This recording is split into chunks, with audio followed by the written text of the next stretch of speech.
Hello, I'm Professor Nancy Boswell, and this is Why Transparency and Good Governance Matter.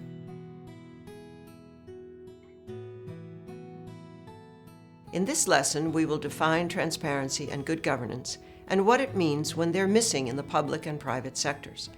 We'll then discuss some of the international conventions that have been concluded to foster transparency and good governance and to combat corruption.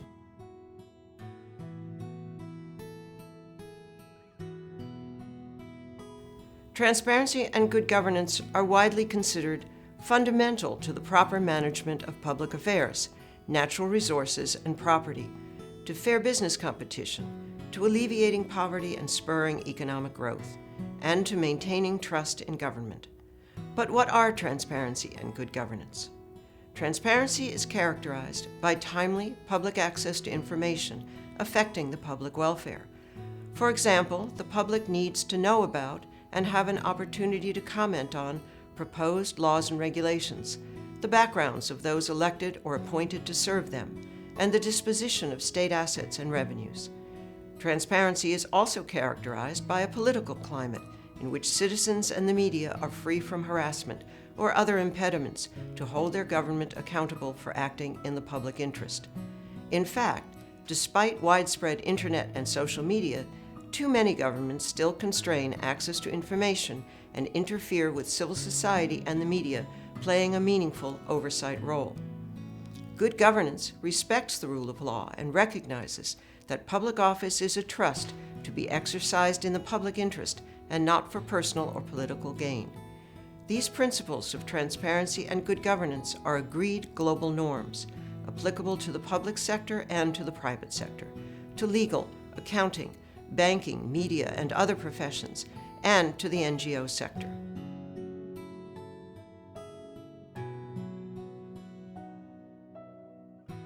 The absence of transparency and good governance permits illegal or unethical actions and inhibits accountability. How? The misuse or theft of state assets, whether locally generated or from foreign aid, denies citizens basic services such as adequate health care, education, and access to clean water. This increases infant mortality, illiteracy, malnutrition, and poor health.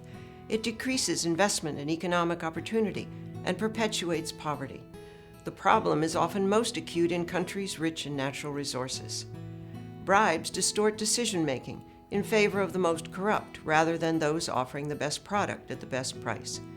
Bribes can also be used to circumvent environmental controls, safety measures, and other regulations put in place to protect the public.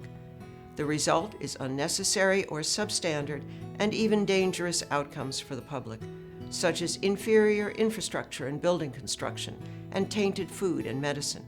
And the costs to cover bribes are typically passed along to the public in higher prices for goods and services. Such misconduct is often linked to other forms of crime: trafficking in arms, wildlife, and drugs, human trafficking, illegally transporting people for forced labor or sexual exploitation is facilitated by corruption. Payoffs to police, politicians, and judges are also an intrinsic part of corruption. Thus, corruption undermines trust in public institutions and support for democracy and political and economic reform. In extreme cases, it threatens political stability and even fuels conflict. And when people see their leaders amassing wealth at their expense, they get angry and may look to violent actors for remedies. This threatens national security. Terrorist groups have used corruption to finance and perpetrate terrorism. They exploit lax banking systems and regulations to set up illegal funding mechanisms. And money intended to defend against terrorism has also been misappropriated by those who use it for their personal gain.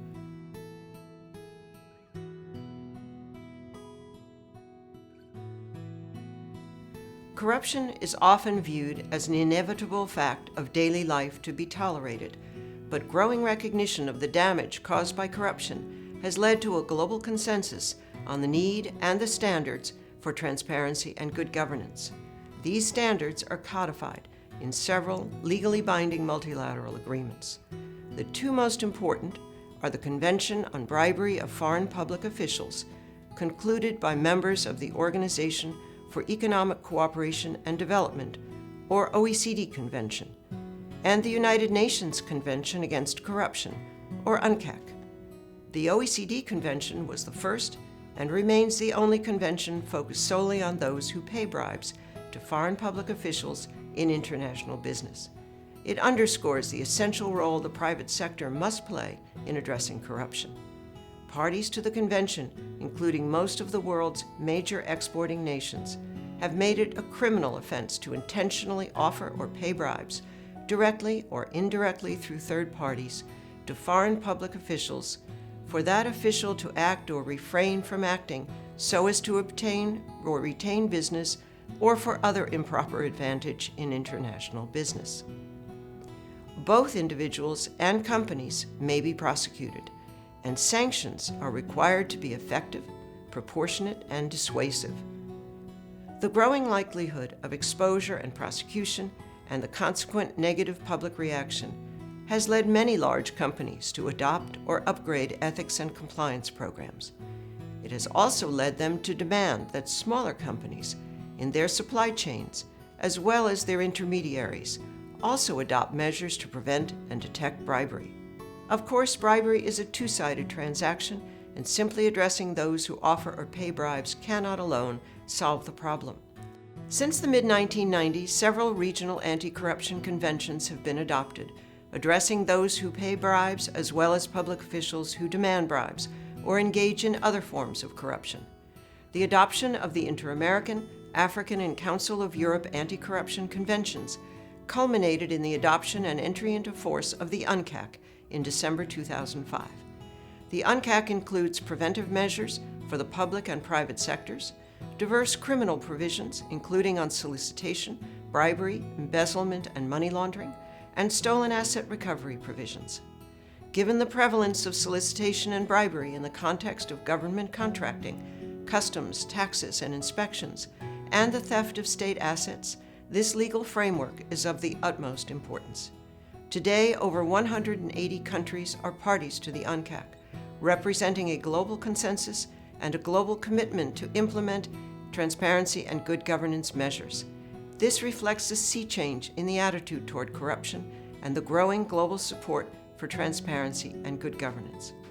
But daily news of corruption scandals around the world remind us that the challenge is still formidable and will not be solved by laws alone. It will require our collective political will to take action. After you have completed all the lessons in this course at yali.state.gov, you can test your knowledge and earn a YALI Network certificate.